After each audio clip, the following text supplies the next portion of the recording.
जैसा कि मैंने इस ऑडियो का शीर्षक दिया है कि क्या परमात्मा है या नहीं है। अगर है तो वो क्या है और कैसा है, क्या करता है, कैसे करता है। अक्सर लोग जो दुख में पीड़ित हैं वो यही कहते हैं कि कोई परमात्मा नहीं है। हम इतने वर्षों से बंदगी कर रहे हैं, हमारा तो कोई भला हो नहीं रहा। अगर कोई परमात्मा होता तो वो मेरे संकट को दूर करता। कोई शारीरिक संकट में है, कोई आर्थिक संकट में है और कोई पारिवारिक संकट में है। सब जो संकट में है वो यही कहते हैं कि कोई परमात्मा नहीं है।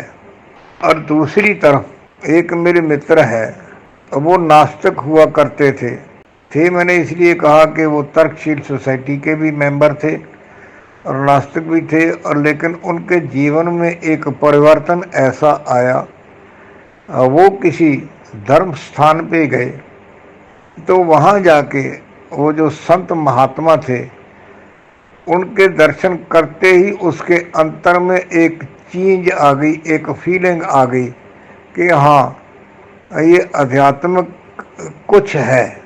तो उन्होंने मेरे को कहा कि ना तो किसी संत का रेफरेंस देना है, ना किसी ग्रंथ का रेफरेंस देना है। साइंटिफिकली आप क्या इसको प्रूव कर सकते हैं कि कोई परमात्मा है? बड़ा कठिन प्रश्न है और बड़ी मुश्किल सी बात है।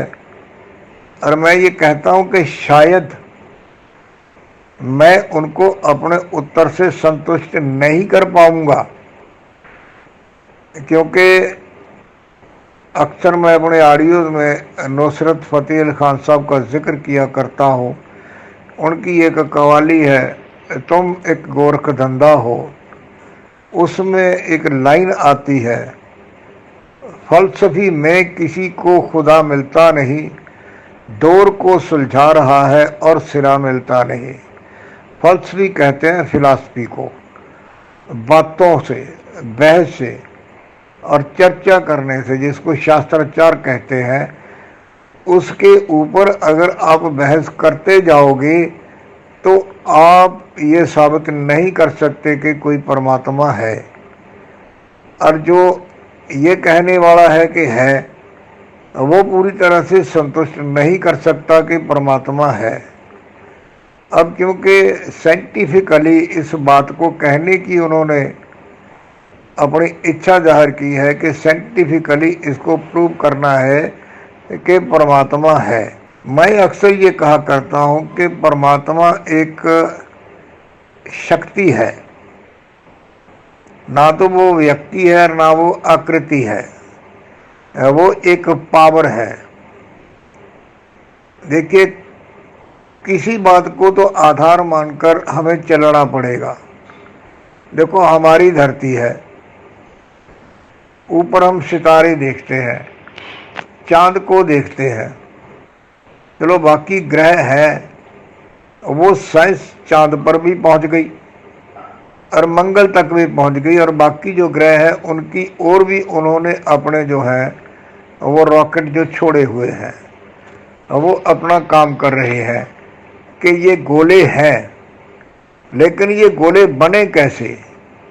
साइंसदानों का ये कहना है कि कभी हजारों लाखों साल पहले एक धमाका हुआ, एक आग का गोला बना और उसके अलग अलग टुकड़े हुए, तो वो जहाँ जहाँ पर वो ठंडा होता गया वहाँ वहाँ पर वो टिकता गया।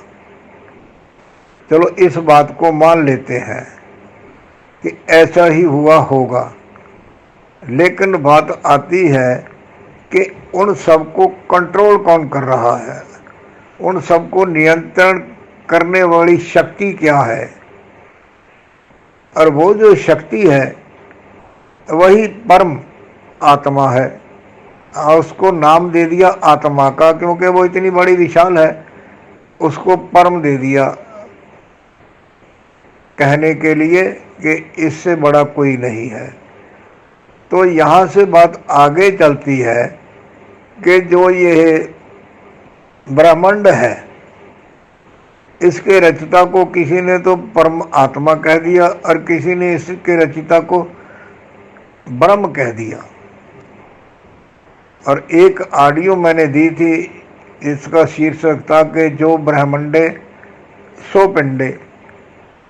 इतनी बड़ी सृष्टि को कंट्रोल करने वाला जो परमात्मा है, उसी का अंश हमारे भीतर है, जो हमारे शरीर को कंट्रोल कर रहा है। आंखें हैं, नाक है, कान है, सभी सेंसेस हैं, इनको भी तो कोई शक्ति कंट्रोल कर रही है। और फिर ये आता है कि हमारा शरीर जो है अब वो 4 तत्व का बना हुआ है। जब मृत्यु आती है तो ये तत्व जो है तत्व मिल जाते हैं। और लेकिन ये कहा जाता है कि 5 तत्व है।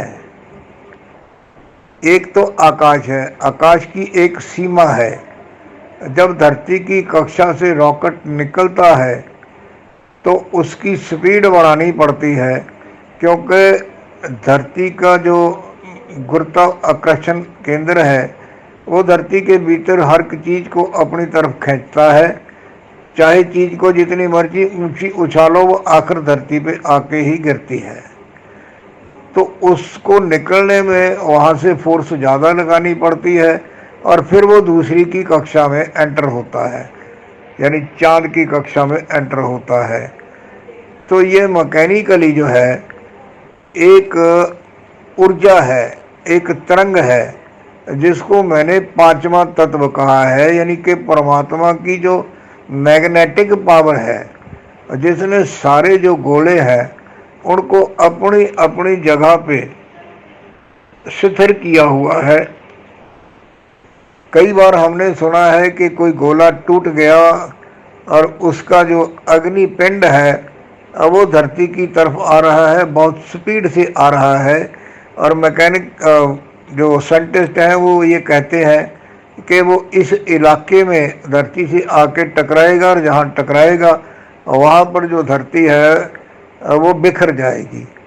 लेकिन जब वो नज़दीक आता है तो उसकी दिशा बदल जाती है।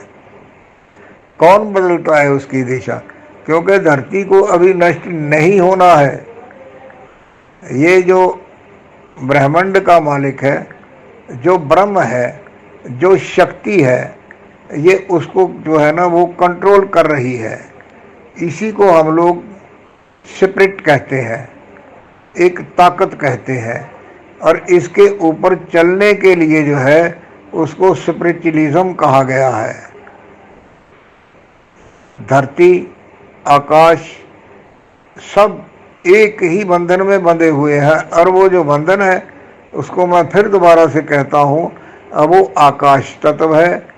वो धरती को भी संभाले हुए है, चांद तारे सबको वो संभाले हुए है। और वो एक मैग्नेटिक पावर है जो सबको अपने अपने स्थान पर स्थिर किए हुए है। जितनी मेरी समझ में आई उतनी बात मैंने समझाने की कोशिश की है। बाकी आप सब बहुत ही ज्ञानवान है, ध्यानवान है, सब समझदार है। आप इसमें कोई कमी हो तो आप अपने अपने अनुभव के अनुसार इसको समझकर मेरे को कमेंट में बता सकते हैं। धन्यवाद। दाता भला करें।